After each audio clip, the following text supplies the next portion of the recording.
Yes, and I'm delighted to say that talkSPORT Shebahn Aherne is with us. Shebahn, just before we start, I was driving over here this morning in the west of Scotland, rain, and I couldn't. Can you confirm the Chelsea player that scored for the under-21s? No, I can't. Please? Don't you dare chuck it. Don't you dare. You're the one sitting.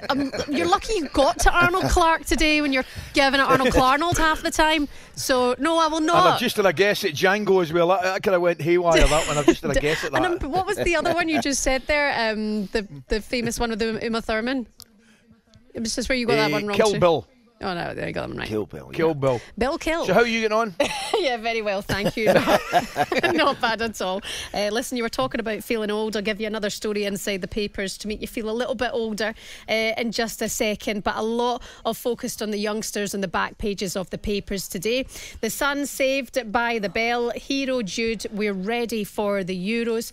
Back page of the Times, Bellingham to rescue on bruising Knights. Hell's Bells is back page of the Mail. Saved by the bell. And that's the headline on the back page of the Mirror and the Daily Express. But let's just focus, shall we, on Belgium. I mean, their run, extended unbeaten run to 13 games.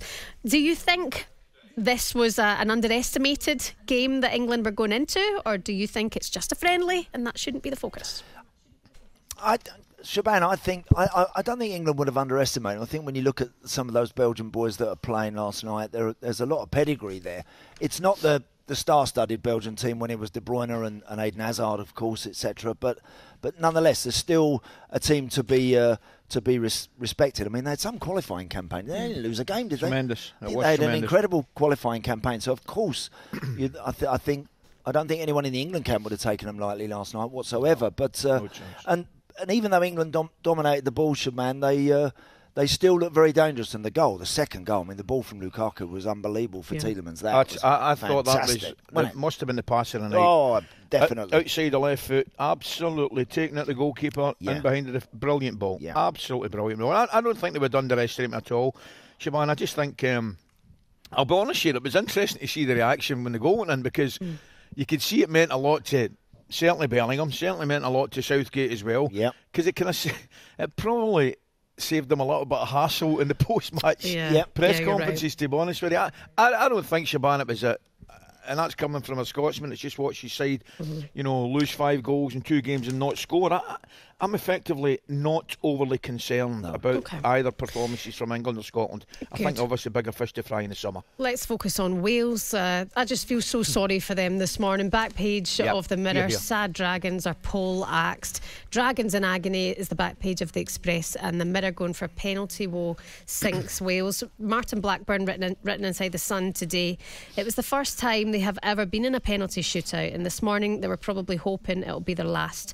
Devastating way to go out. Wales' only victory over Poland in 10 attempts came back in March 1973. Yet the Dragons were on a 7-match unbeaten run and had lost just 3 of 20 games here in Cardiff. Poor Dan James. I mean, for it only happened to one player, like Rob Page said in his post-match, we win together, we lose together. But he must be needing the support and the hugs this morning. He will do, Shebahn. He will. It's not easy. It doesn't matter how much support and hugs you get. Unfortunately, you've got to wear it. You've got to live with it for a bit. But look, if you think about where Bukayo Saka is now, today, at this moment in time, he's playing some brilliant football, playing for a very successful team at the minute.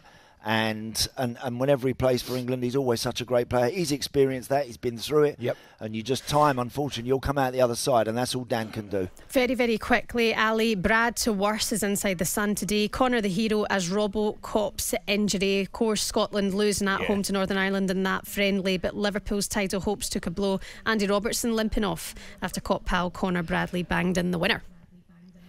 Yeah, that's a bigger concern, I think, for obviously Liverpool and Scotland. What is it he's done? Do we know what he's done? I don't know. I tried to get a look this morning. I couldn't get any update, so we'll maybe try and follow that up before the end of the show. Something to do with his ankle. No, but that's a bigger concern. Was it something to do with his ankle? Was it? Yeah. He's obviously been out for a good part of the season already, Andy Robertson, and that would be a concern for both club and country. The game itself, as I said, I only watched the highlights, Shebahn.